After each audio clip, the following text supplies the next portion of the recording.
हरे भरे जंगल में रानो चिड़िया अपने पति टुन्नू के साथ एक टूटे फूटे घोंसले में रहती थी। कुछ ही दिनों में जंगल में बारिश का मौसम आने वाला था। रानू, अगर हम आज ही काम शुरू करें तो कल तक हमारा नया घोंसला बन सकता है। मैं बहुत खुश हूँ। हमारा आने वाला बच्चा नए घोंसले में रहेगा। वो हमारा नया घोंसला देखकर बहुत खुश होगा। तो हम दोनों मिलकर काम शुरू कर सकते हैं। तुम सूखे तिनके इकट्ठा करना, मैं घोंसले को नरम बनाने के लिए नरम चीजें इकट्ठा करता हूँ। टुन्नू अपने घोंसले से निकलता है और रानू चिड़िया भी अपना काम शुरू करती है। टुन्नू दूसरे जंगल बुलबुल के पास जाता है। बुलबुल बहन, क्या तुम्हारे पास पुराने पंख हैं? अगर है तो मुझे दे दे। क्या आप अपने लिए नया घोंसला बना रहे हैं? हाँ बुलबुल बहन, मैं चाहता हूँ मेरा घोंसला नरम और आरामदेह हो। टुन्नू बुलबुल से गिरे हुए पुराने पंख ले लेता है और पहाड़ों के ऊपर चला जाता है। वहाँ पर बहुत सारे कपास के फूल थे। वो पूरी तरह से सफ़ेद हो चुके थे। कुछ कपास के फूल अपने साथ ले जाता है। रानू ने भी सूखे तिनके इकट्ठे कर लिए। बैठकर अपने पति टुन्नू का इंतज़ार कर रही थी। तभी टुन्नू वहाँ पर आ जाता है। रानू, आप जल्दी से इन चीजों को इकट्ठा करना। मैं जल्दी से कबूतरी को बुलाकर ले आता हूँ। वो हमारे लिए घोंसला बना देगी। कबूतरी के पास जाता है। लूसी बहन, मैंने सारी चीजें इकट्ठी कर ली हैं। अब आप मेरे लिए घोंसला बना दे। टुन्नू भैया, क्या आप पक्षियों के पंख ले आए हैं? मैंने सारी चीजें जमा कर ली हैं। फिर लूसी कबूतरी टुन्नू के साथ जाती है। रानो टुन्नू, मैं आप दोनों के लिए एक घर और उसके अंदर घोंसला बनाती हूँ ताकि आप और आपका बच्चा घर के अंदर सुरक्षित रहे। लूसी बहन, मैं आपके लिए दाना लेकर आता हूँ क्योंकि आज आप दाना लेने नहीं जा सकोगी। सुनो भैया, मेरा बेटा भी भूखा होगा। मेरा बेटा के लिए भी दाना लेकर आना। टुन्नू वहाँ से दाना लेने के लिए चला जाता है। लूसी कबूतरी उसका घर बना लेती है और घोंसला बनाना शुरू करती है। टुन्नू घने पेड़ों के पास जाता है। वहाँ उस एक मीठा अमृत मिल जाता है। रानू बहन, तिनके तो लग गए। अब आप मुझे पंख दे दो ताकि मैं नरम नरम घोंसले में पंख भी लगा सकूं। लूसी बहन, आपने घोंसला बनाना कहाँ से सीखा था? मैंने घोंसला बनाना अपनी माँ से सीखा। मेरी माँ सुंदर सुंदर घोंसले बनाती थी। टुन्नू दाना लेकर आता है। कबूतरी उसका घोंसला बना देती है। लूसी बहन, आपने तो कमाल कर दिया। ये घोंसला तो बहुत ही शानदार है। लूसी कबूतरी अपने पड़ोसियों की मदद करके दाना लेकर अपने घर चली जाती है। उस रात टुन्नू और रानू बहुत हंसते वो अपने नए घोंसले में बैठकर बातें कर रहे थे। दूसरे दिन पड़ोसी कौवे घर के अंदर रानू और टुन्नू के घोंसले देखकर हैरान हो जाते हैं। कालू, ये रानू और उसका पति टुन्नू ने कब नया घोंसला बना लिया है? ये तो बहुत सुंदर है और सुरक्षित है। गौरी, मेरा तो मन कर रहा है कि अगर वो हमारा घोंसला होता तो कितना अच्छा होता। हम दोनों उसके अंदर आराम से रह सकते हैं। मगर कालू जी, हम दोनों उस घर के अंदर तो नहीं रह सकते, लेकिन हम दोनों जरूर उन दोनों का घोंसला छीन सकते हैं। देखो देखो, वो दोनों कहीं जा रहे हैं। शायद नदी पर जा रहे हैं। जल्दी से चलिए कालू जी। फिर कौवा और कौवी चिड़िया के घोंसले के अंदर जाते हैं। वो इधर उधर देखते हैं और उनके दो घोंसले उठाकर वहाँ से भाग जाते हैं। रानू और टुन्नू जब वापस अपने घर पर आकर देखते हैं तो उनके दो घोंसले नहीं थे। टुन्नू जी, हमारे घोंसले, किसी ने हमारे घोंसले चुरा लिए हैं। रानू, मैं छोड़ूंगा नहीं जिसने भी हमारे घोंसले चुराए हैं। टुन्नू उड़ता है और सारा जंगल घूमने लगता है। वो इधर उधर देखता है। तभी टुन्नू को कौवों के पास उनका घोंसला दिखाई देता है। टुन्नू चिढ़ा को देखकर कौवे डर जाते हैं। दुष्ट कौवो, मैं आ गया हूँ। मैं अपनी मेहनत से बनाया हुआ घोंसला किसी कीमत पर तुम दोनों को नहीं दूंगा। क्या तुम्हारा घोंसला ये हम दोनों ने मिलकर बनाया है? ये हम लोगों का घोंसला है। जाओ, तुम जाओ यहाँ से। टुन्नू को बहुत गुस्सा आ जाता है। वो कालू कौवे की खूब पिटाई करता है और अपने दोनों घोंसले वापस अपने साथ ले आता है। उस रात बारिश शुरू हो जाती है। उस रात रानू और उसका पति टुन्नू आराम से अपने घोंसले में बैठे हुए थे और रानू चिड़िया ने एक अंडा भी दे दिया था। दूसरी तरफ उस रात कौवा और कौवी एक पेड़ पर बैठकर बारिश में भीग रहे थे और ठंड से कप कपा रहे थे। ऐसे उन दुष्ट कौवों को उनकी सज़ा मिल जाती है। घर में पड़े हुए आलूओं से रानो चिड़िया अपनी बेटी गुड़िया के लिए आलू के समोसे बनाती है। माँ, आप आलू के समोसे बहुत ही स्वादिष्ट बनाती हो। हाँ गुड़िया बेटा, जंगल के पक्षियों को भी आलू के समोसे बहुत पसंद है। काश मेरे पास ढेर सारे आलू होते तो मैं इस जंगल में आलू के समोसे का ठेला लगा लेती। माँ, मैं यही कहने वाली थी, फिर तो हम दोनों बहुत ज्यादा अमीर हो जाएंगे। गुड़िया बेटा, हमारे पास इतने पैसे नहीं हैं, हम ये व्यापार नहीं कर सकते। खिड़की के पास बैठा हुआ कालू कौवा रानो और छुटकी चिड़िया की बातें सुन रहा था। अरे वाह वाह, ये तो बहुत ही अच्छा मौका है चिड़िया को मेरे जाल में फंसाने का। दूसरे दिन कालू कौवा ढेर सारे आलूओं की बोरी एक बैलगाड़ी में रखकर चिड़िया के घर के पास रख देता है और वहां से चला जाता है। अरे ये क्या? ये किसकी बैलगाड़ी है? ये किसने यहाँ छोड़ दिया? माँ, शायद कोई पक्षी भूल गया होगा। थोड़े समय बाद वो वापस आकर अपना बैलगाड़ी ले जाएगा। थोड़ी देर बाद वो बैलगाड़ी का मालिक बूढ़ा कौवा वहां आता है। बूढ़े कव्वे, तुमने मेरे घर के सामने बैलगाड़ी क्यों रखा? ये आलू के बोरियां मेरे मालिक कालू के हैं। वो आज बहुत ज्यादा उदास है, इसलिए उन्होंने कहा आलू को नदी में फेंक देना। क्या अब तुम इतने सारे आलू को नदी में फेंक दोगे? हाँ, अब मालिक ने कहा है तो मुझे ऐसा ही करना पड़ेगा। बुरे, इन आलूओं को मुझे दे दो। मैं जंगल में आलू के समोसे का ठेला लगा लूंगी। हाँ, ये ठीक है, तुम ऐसे ही करना। फिर बुरा कौवा सारे आलू के बोरियों को रानो को दे देता है और बैलगाड़ी लेकर वहां से चला जाता है। चिड़िया कह रही थी कि वो उन आलूओं से जंगल में आलू फ्राइज बना के बेचेगी। अरे वाह, मैं भी तो यही चाहता हूँ। जब चिड़िया अच्छे से कमाने लगेगी, मैं चिड़िया के पास जाकर उसका ठेला ले लूंगा। दूसरी तरफ चिड़िया ढेर सारे आलूओं को देखकर काफी ज्यादा खुश हो रही थी।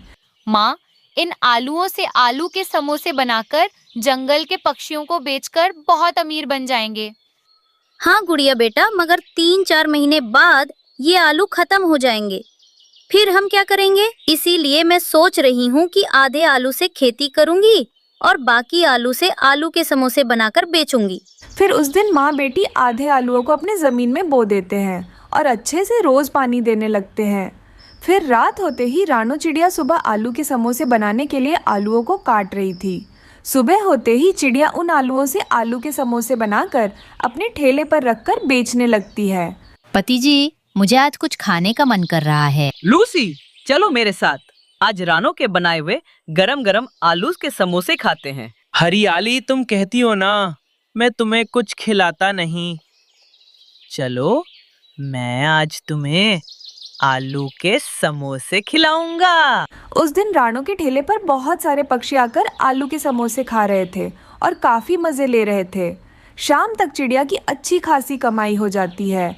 वो उस दिन बहुत खुश थी। गुड़िया बेटी, हमारा धंधा चल पड़ा। पहले ही दिन देखो कितने सारे पैसे आए। हाँ मम्मा, मुझे पहले ही पता था, क्योंकि आप आलू के समोसे बहुत ज्यादा मजे के बनाती हो। ऐसे ही 3-4 महीने बीत जाते हैं।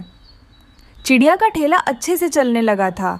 चलो, अब समय आ गया है चिड़िया के ठेले पर कब्जा करने का। मेहनत चिड़िया करेगी और ठेला चलाऊंगा मैं। ये सोचकर कालू खुशी खुशी से रानो के पास जाता है। बताओ कव्वे भैया, कितने की समोसे बनाओ? 10 की, 20 की, 50 की या फिर 100 की?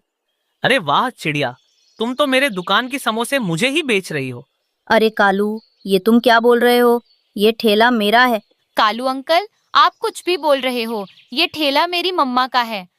मुझे सब पता है, मगर ये ठेला मेरे आलूओं से ही चल रहा है। वो सब मेरे आलू थे। मगर कालू भैया, आपके आलूओं को बुरा कौवा नदी में फेंकने जा रहा था। मुझे पता था मूर्ख चिड़िया, तुम मेरे आलूओं से ही समोसे बनाओगी और सारे आलू खत्म कर दोगी। अब तुम मुझे मेरे आलू वापस नहीं कर पाओगी, इसलिए ये ठेला मेरा है। कालू अंकल, आप मेरी मम्मा को ही धोखा दे रहे थे। धोखेबाज अंकल, मैं आपको छोड़ूंगी नहीं। अब तुम दोनों मेरे ठेले से ऐसे ही जाते हो या धक्के मार के बाहर निकालूं? गुड़िया बेटा, तुम यही रहना, मैं अभी आती हूँ। ऐसा बोलकर चिड़िया तुरंत अपने घर जाती है और अपने खेत से निकाले हुए आलू बैलगाड़ी पर रखकर वहां ले आती है। दुष्ट कव्वे, लो अपने सारे आलूओं को ले लो और यहाँ से दफा हो जाओ। इतने सारे आलूओं को तू कहाँ से लाई है छोटी चिड़िया? तुम क्या समझते हो कालू? क्या तुम ही बुद्धिमान हो? ये सब आलू मैं अपने खेत में उगा रही थी। चलो, अपने आलूओं को लो और निकलो यहाँ से। दोबारा मेरे ठेले पर कभी मत आना। ये सब देखकर कालू को बहुत गुस्सा आ रहा था, लेकिन अब वो कर भी क्या सकता है। अपने सारे आलूओं को लेकर शर्मिंदा होकर वहां से चला जाता है। इस तरह रानू चिड़िया कालू कौवे की हेकड़ी निकलती है। देखा गुड़िया बेटा, अगर मैंने उस दिन दिमाग से काम नहीं लिया होता तो आज हमारा ठेला वो कालू कब्जा कर लेता। हाँ मम्मा, जो दूसरों के साथ बुरा नहीं करता उनके साथ भी कभी बुरा नहीं होता। गुड़िया बेटी, अब तो शाम होने वाली है, अब तो हमें खाली पंख घर लौटकर जाना पड़ेगा। मम्मा, हम कल दूसरे जंगल जाएंगे, हो सकता है कि हमें वहाँ भोजन मिल जाए। ये कहकर वो दोनों माँ बेटी खाली हाथी घर लौटने लगती हैं। तब रास्ते में उन्हें एक आवाज़ सुनाई देती है। वो उस आवाज़ की दिशा में जाते हैं। जब वे वहाँ आती हैं तो देखती हैं कि एक सुंदर सी परी झाड़ियों में फंसी हुई थी। चिड़िया, मेरी मदद करो, मुझे किसी तरह यहाँ से बाहर निकालो। लेकिन परी जी, मैं आपकी मदद कैसे कर सकती हूँ? मैं तो बहुत छोटी हूँ, आप तो एक परी हो, तो आप तो अपनी मदद खुद भी कर सकती हो। नहीं नहीं चिड़िया, हम परियां अपनी मदद अपने आप नहीं कर सकते हैं, हम सिर्फ दूसरों की मदद करते हैं। अच्छा तो ठीक है परी जी, मैं आपसे मदद मांग रही हूँ कि आप इन झाड़ियों में से बाहर आ जाओ। वो परी अपनी जादुई शक्तियों का इस्तेमाल करती है और उन झाड़ियों में से बाहर आ जाती है। हमें आपकी मदद करके बहुत खुशी हुई, आप बहुत सुंदर हो। मुझे पता है कि आप दोनों भोजन के लिए घूम रही हो और आपको भोजन नहीं मिला है, इसीलिए मैं भी आपकी मदद करना चाहती हूँ। ये कहकर वो परी अपनी छड़ी घुमाते हुए रानू चिड़िया को एक पोटली देती है। सुंदर परी, इसमें क्या है? क्या दाना है? नहीं नहीं चिड़िया, इसमें भोजन नहीं है, इसमें बीज हैं, जादुई आम के बीज, और इसमें 3 रंग के आम के बीज हैं, लाल, हरा, पीला। लेकिन चिड़िया, जिसने कभी बुरा काम किया होगा या बुरे काम करता होगा, अगर वो लाल आम खाएगा तो उसे सज़ा मिलेगी। लाल आम सिर्फ अच्छा ही पक्षी खा सकता है। उसके बाद रानू और गुड़िया दोनों बीज लेकर घर आ जाती हैं और उन बीजों को अपने घर के बाहर नीचे दबा देती हैं। बीज दबाने के बाद वो अपने घोंसले में आ जाती है। मम्मा, क्या सच में उन बीजों से आम के पेड़ निकलेंगे और उन पर आम लगेंगे? गुड़िया बेटी, पेड़ जरूर लगेंगे, क्योंकि परी कभी भी झूठ नहीं बोलती है। वो दोनों माँ बेटी सो जाती हैं और फिर सुबह हो जाती है। सुबह जब वो दोनों घर के बाहर आती हैं तो वहाँ पर आम के पेड़ों पर आम लगे देखकर वो दोनों हैरान हो जाती हैं। मम्मा, लाल, पीले, हरे, तीनों पेड़ों पर 3 रंगों के आम लगे हुए हैं। लेकिन गुड़िया बेटी, ये जो लाल रंग का आम है, उसे तो सिर्फ वही पक्षी खा सकता है जिसने कभी कोई बुरा काम न किया हो। लेकिन मम्मा, आपने तो कोई बुरा काम नहीं किया है। गुड़िया बेटी, इसीलिए हम किसी भी रंग का आम खा सकते हैं, क्योंकि हमने कभी कोई बुरा काम नहीं किया। ये कहकर वो दोनों माँ बेटी तीनों रंग के आम तोड़ती हैं और उन्हें खाती हैं। गुड़िया, तोते अंकल भी भूखे होंगे, ऐसा करो, ये आम तुम उन्हें भी दे आओ। मम्मा, आप उनके लिए सिर्फ पीले वाले आम देना, क्योंकि अगर उन्होंने कोई बुरा काम किया होगा और उन्होंने ये लाल रंग का आम खा लिया तो उनको सजा मिलेगी, इसलिए ये पीली वाली दे दो। गुड़िया पीले रंग के आम तोते के घर ले जाती है। तोता मजे मजे से आम खाता है। गुड़िया, इतने अच्छे और इतने मीठे आम मैंने आज तक कभी भी नहीं खाए। हाँ अंकल, ये आम बहुत अच्छे और मीठे हैं। कबूतर गुजरता हुआ चिड़िया के पास आता है और कहता है, चिड़िया, ये आम के पेड़ कल तो यहाँ पर नहीं थे। ये एक परी ने हमें हमारी नेकी का सिला दिया है। चिड़िया, मैं तो ये लाल आम खाऊंगा। नहीं नहीं कबूतर भैया, लाल आम तो सिर्फ वही पक्षी खा सकती है जिन्होंने कभी कोई बुरा काम न किया हो। नहीं नहीं, फिर मैं ये आम नहीं खाऊंगा, क्योंकि एक बार मैंने चोरी कर ली थी, मुझे आज भी याद है। मैं ऐसा करता हूँ, ये पीले वाला ले लेता हूँ। कबूतर आम ले जाता है। फिर धीरे धीरे बात कौवों तक भी पहुँच जाती है। वो पिद्दी सी चिड़िया रंग बिरंगे आम खा रही है और तुम्हारी पत्नी यहाँ भूखी बैठी है। मुझे उस चिड़िया का कुछ करना होगा। मैं अब भी वहाँ से आम लेकर आता हूँ। नहीं नहीं कालू जी, मुझे उसे वहाँ से भगाना होगा, क्योंकि मैं वो पेड़ लेना चाहती हूँ। कालू और गोरी दोनों चिड़िया के पास आते हैं। गौरी बहन, कालू भैया, क्या आप दोनों भी आम लेने आए हो? नहीं चिड़िया, हम कुछ नहीं लेने आए, हमारे पास तो बहुत भोजन है। मैं तो तुम्हें बताने आया हूँ कि कबूतर और तोते में लड़ाई हो गई है। वो दोनों लड़ाई कर रहे हैं और एक दूसरे को मार रहे हैं। गुड़िया बेटी, तुम यहीं बैठो और मैं जाकर देख कर आती हूँ। चिड़िया वहां से चली जाती है। छोटी चिड़िया चल, अब तू भी भाग यहाँ से। अब ये पेड़ हमारे हैं। मगर आंटी, ये आम के पेड़ तो हमारे हैं। चिड़िया, तू यहाँ से जाती है कि अभी बताऊं मैं तुझे? छोटी चिड़िया, तू यहाँ से जाती है कि अभी बताऊं मैं तुझे? गुड़िया वहां से चली जाती है। कौवा और कव्वी तो मजे मजे से आम खाते हैं। वहीं दूसरी तरफ रानू को रास्ते में तोता मिल जाता है। मिट्टू, तुमने कबूतर से लड़ाई क्यों की है? ये तुम क्या कह रही हो चिड़िया? मैं कबूतर से लड़ाई क्यों करूंगा? अभी अभी हम दोनों आपस में बैठे आम खा रहे थे। तभी गुड़िया भी रोती हुई वहां आ जाती है। मम्मा मम्मा, उन बुरे कौवों ने मुझे वहां से भगा दिया है और वो दोनों कहते हैं कि अब वो जादुई आम के पेड़ उनके हैं। अच्छा, तो अब मैं समझी कि उन्होंने मुझे झूठ बोलकर यहाँ पर भेजा है। गुड़िया बेटी, तुम चिंता मत करो, चलो मैं चलती हूँ तुम्हारे साथ। रानू अपनी बेटी के साथ वहां आ जाती है। चिड़िया, तुम फिर से आ गई यहाँ। अब तुम भी सुन लो, ये आम के पेड़ हमारे हैं। हाँ हाँ गौरी, ठीक है, ये आम तुम्हारे ही है। मैं तो बस तुम्हें ये बताने आई हूँ कि ये लाल रंग के आम मत खाना, क्योंकि ये बहुत ही ज्यादा स्वादिष्ट और बहुत ही अच्छे हैं। इसीलिए इन्हें तो मैं ही खाऊंगी। चिड़िया, मैं तुम्हें इन पेड़ों से कोई भी आम नहीं लेने दूंगी। गोरी कव्वी तुरंत ही उस लाल आम के पेड़ पर जाती और लाल आम तोड़ लेती है। गौरी, मुझे भी दो ये आम, मैं भी तो खाकर देखूं कि ये लाल रंग का आम कैसा है। वो दोनों लाल आम खाने लगते हैं। जैसे ही वो दोनों आम खाते हैं, पेड़ उन दोनों को डंडे से मारने लगता है। बचाओ बचाओ, कोई हमें बचाओ। बचाओ बचाओ, कोई हमें बचाओ। उन दोनों को उनकी पिछली गलतियों की सजा मिल जाती है। अरे वाह, इन बारिशों की वजह से मेरे आम के पेड़ कितने बड़े हो गए हैं और इनमें से कितने ज्यादा आम निकल आए हैं। अब मैं रोज इन आम को तोड़कर टुन्नू जी और गुड़िया को खिलाया करूंगी, और कोई पक्षी मुझसे आम मांगने आएगा तो मैं मुफ्त में ही उनको आम दे दूंगी, क्योंकि पूरे जंगल में कोई भी आम की खेती नहीं कर रहा है। फिर रानू चिड़िया अपनी पति और बेटी गुड़िया के लिए कुछ आम तोड़ लेती है। उन आम को घर के अंदर लाकर अपने परिवार के साथ खुशी खुशी से खाने लगती है। अरे वाह रानू, तुम्हारी मेहनत रंग लाई है। बारिश की वजह से ये आम और भी ज्यादा ताजे लग रहे हैं। फिर अगले दिन सुबह होते ही जंगल के कुछ पक्षियाँ रानू के पास आम खाने के लिए आ जाते हैं। रानू बहन, हमने सुना है कि तुम अपने घर के सामने ही आम की खेती कर रही हो, इसलिए हम सब आम खाने के लिए तुम्हारे पास आ गए। हाँ दोस्तों, क्यों नहीं। मैंने पहले ही सोच लिया है कि अगर कोई भी पक्षी आम खाने के लिए आएगा तो मैं उसे मना नहीं करूंगी। बस कोई चोरी मत करना। अगर कोई चोरी करते हुए पकड़ा गया तो मैं उसे छोड़ूंगी नहीं। फिर रानू चिड़िया सब पक्षियों को आम तोड़कर दे देती है। सब पक्षी मजे मजे से आम खाने लगते हैं।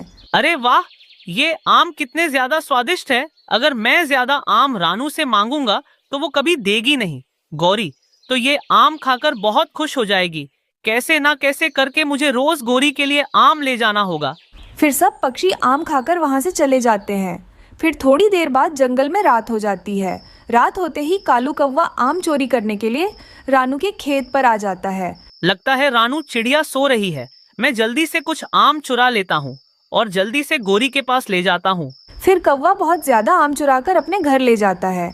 दिन गुजरने लगते हैं। अब तो कालू कौवा आम की चोरी रोज करने लगता है। रानू, हमारे घर में कुछ ज्यादा ही चूहे हो रहे हैं। सोते वक्त भी पैरों को काटे जा रहे हैं। इसका तुम कुछ ना कुछ तो करो। हाँ टुन्नू जी, आप सही कह रहे हो। घर में कई सारे चूहे आ रहे हैं। किचन में भी कितने सारे चूहे हो रहे हैं। रानू, तुम जल्दी से बाजार जाकर चूहे मारने की दवा ले आओ। फिर उस दवे को घर के कोने कोने में डाल देना। फिर देखना चूहे जल्दी ही मर जाएंगे। फिर रानू चिड़िया वो जहर लेकर अपने घर आती है। घर आते ही गलती से जहर आम के जड़ों के ऊपर गिर जाता है। अरे ये क्या, ये मुझसे कितनी बड़ी गलती हो गई है। अब तो ये पूरा जहर सारे जड़ों में फैल गया होगा। एक काम करती हूँ, आम के पेड़ों के ऊपर लिखकर लगा देती हूँ कि इस आम में जहर है, कोई पक्षी आकर इन्हें खाना ले। फिर रानू चिड़िया खतरे का बोर्ड आम के पेड़ों के ऊपर लगा देती है। रात हो जाती है। कालू कौवा फिर से आम तोड़ने के लिए वहां आ जाता है। मैं कितने दिनों से आम चोरी कर रहा हूँ, लेकिन रानू को कुछ भी पता नहीं चल रहा है। चलो आज भी कुछ आम चोरी करके ले जाता हूँ गौरी के लिए। फिर कालू कौवा बिना वार्निंग का बोर्ड देखकर कुछ आम चुराकर वहां से चला जाता है। अरे वाह कालू जी, आज तो आपने मेरे लिए बहुत सारे आम लेकर आए हैं। देखकर तो मुंह से पानी आ रहा है। हाँ गोरी, मैं ये सारे आम तुम्हारे लिए ही लाया हूँ। अब आराम से तुम खा लेना। अरे कालू जी, मेरा पेट दुख रहा है, मुझे जल्दी से अस्पताल ले जाओ। आम खाते ही गोरी का पेट बहुत खराब हो जाता है। वो जल्दी से उसको अस्पताल ले आता है। आम खाते ही गोरी की तबीयत बहुत खराब हो गई। जरूर ये रानू का कुछ चाल होगा। उस रानू को पता चल गया होगा कि मैं आम चोरी कर रहा हूँ, तभी तो उसने आम में जहर मिलाकर रखा है। अभी मैं पक्षियों को जमा करके उसको अच्छे से खबर लेता हूँ। ऐसा कहकर कालू कौवा सारे पक्षियों को जमा कर रानू के पास जाता है। रानो, ये तुमने अच्छा नहीं किया। मैंने रात को यहाँ से कुछ आम ले जाकर अपनी पत्नी गौरी को खिलाया। उसके बाद से गोरी बहुत बीमार हो गई। उसके पेट में अब बहुत दर्द हो रहा है। अगर तुमको पता चल गया था कि मैं ही चोरी कर रहा हूँ तो मुझे सजा दे देती। नहीं कालू भैया, मैंने ऐसा कुछ नहीं किया है। गलती से चूहे मारने की दवा पेड़ के जड़ों में गिर गया था, इसीलिए सारे आम खराब हो गए। तभी तो मैंने पेड़ों के ऊपर वार्निंग बोर्ड लगा दिया था। चोरी करने के चक्कर में आपने उस वार्निंग बोर्ड को नहीं देखा है। इसमें मेरी कोई गलती नहीं। ये सब तुमको तुम्हारी चोरी की सजा मिल रही है। कालू कौवे की गलती थी, इसलिए कोई भी पक्षी रानू से कुछ नहीं कहता। रानू और उसकी बेटी गुड़िया एक झोपड़ी में रहते थे। वो झोपड़ी अंदर से पूरा टूटा हुआ था। रानू कालू कौवा के पास आम खरीदकर जंगल के पक्षियों को बेचा करती थी, मगर कालू कौवा रानू चिड़िया को हमेशा महंगे दामों में आम दिया करता था। कालू भैया, मैं तो आपसे आम कितने साल से खरीद रही हूँ, पर आप इस बार इतने महंगे दाम में क्यों दे रहे हो? अरे रानू बहन, इस जंगल में मेरा एक ही आम का बाग है। तुमको खरीदना है तो खरीदो, वरना यहाँ से चली जाओ। रानू चिड़िया कालू कौवे से आम खरीदकर जंगल के पक्षियों को बेचने के लिए चली जाती है। तभी वहाँ पर लाडो आती है। रानू बहन, जंगल के सारे पक्षियाँ आम बहुत महंगे दामों में बेच रहे हैं, पर तुम इतने सस्ते में क्यों बेच रही हो? लाडो बहन, अगर सारे पक्षी महंगे दामों पर आम बेचेंगे तो गरीब पक्षी क्या खाएंगे? इसीलिए मैं अपना ही नुकसान उठा रही हूँ। इस तरह कुछ दिन बीत जाते हैं। लूसी, मैं कितनी भी मेहनत कर लूँ, लेकिन मेरे तकलीफें दूर नहीं हो रही हैं। आम बेचकर मैं अपने लिए एक मजबूत घर बनाना चाहती हूँ, लेकिन अभी तक घर के लिए पैसे जमा नहीं कर पाई। रानू, तुम्हारा झोपड़ी कभी भी टूट कर गिर सकता है। इसमें रहना उतना सुरक्षित नहीं है। कभी भी कुछ भी हो सकता है। तुम अपना घर जल्दी से जल्दी मरम्मत कर लो, या तो नया घर बनवा लो। रानू और लूसी बातें कर रहे थे, तभी घर में से रानू की बेटी गुड़िया अपनी माँ को आवाज देती है। क्या हुआ लाडो बेटा? माँ, देखो ना, हमारे घर में धूप कितनी ज्यादा पड़ रही है। घर में हो या बाहर एक जैसा ही लग रहा है। इस धूप के वजह से मेरे सर बहुत दर्द हो रहा है। देखा ना लूसी, तुमने गर्मी के मौसम में धूप आकर सीधा घर में गिरता है, और बारिश के दिनों में तो घर में रहना बहुत मुश्किल हो जाता है। इतना ज्यादा पानी जमा हो जाता है। रानू, तुम एक काम करो, पहले तुम अपनी छत की अच्छे से मरम्मत करवा लो, फिर धूप हो या बारिश कुछ भी घर के अंदर नहीं आएगी। उस दिन के बाद से रानू अपनी छत की मरम्मत के लिए और ज्यादा मेहनत कर रही थी। वो खड़ी धूप में बहुत मेहनत कर रही थी। वो दूसरे जंगल आम बेचने के लिए जा रही थी, तभी वो चक्कर आकर नीचे गिर जाती है। ये क्या? माँ, अभी तक घर वापस क्यों नहीं आई? मैं एक बार जाकर देख लेती हूँ। खड़ी धूप की वजह से गुड़िया अपने साथ एक पानी का बोतल ले जाती है। तभी उसको अपनी माँ बेहोश पड़ी नजर आती है। वो तुरंत बोतल में का पानी अपनी माँ के ऊपर डाल देती है। गुड़िया रानू पे पानी डालते ही रानू होश में आ जाती है। माँ, तुमको क्या हुआ है? क्या तुम ठीक हो? गुड़िया बेटा, ये खड़ी धूप की वजह से मुझे चक्कर सा आ रहा था।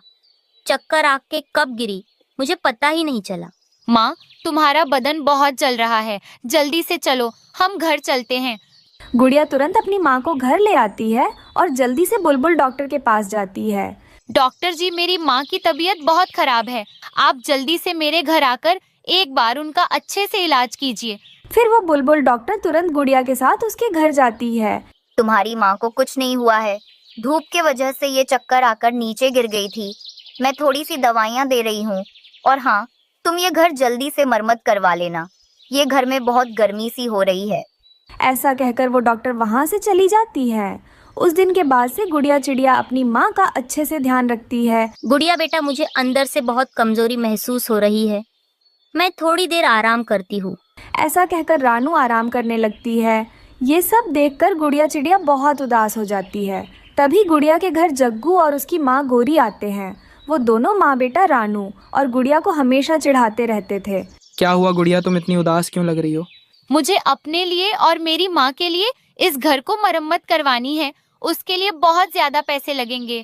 इतने पैसे मैं कहाँ से लाऊंगी? मुझे कुछ भी समझ में नहीं आ रहा है। गुड़िया बेटा, मेरे पास एक उपाय है। अगर तुम मेरी बात मानो तो तुम्हारा घर अच्छे से मरम्मत हो सकता है। गोरी मासी, जल्दी से मुझे बताओ। मैं अपने घर के मरम्मत के लिए कुछ भी करने के लिए तैयार हूँ।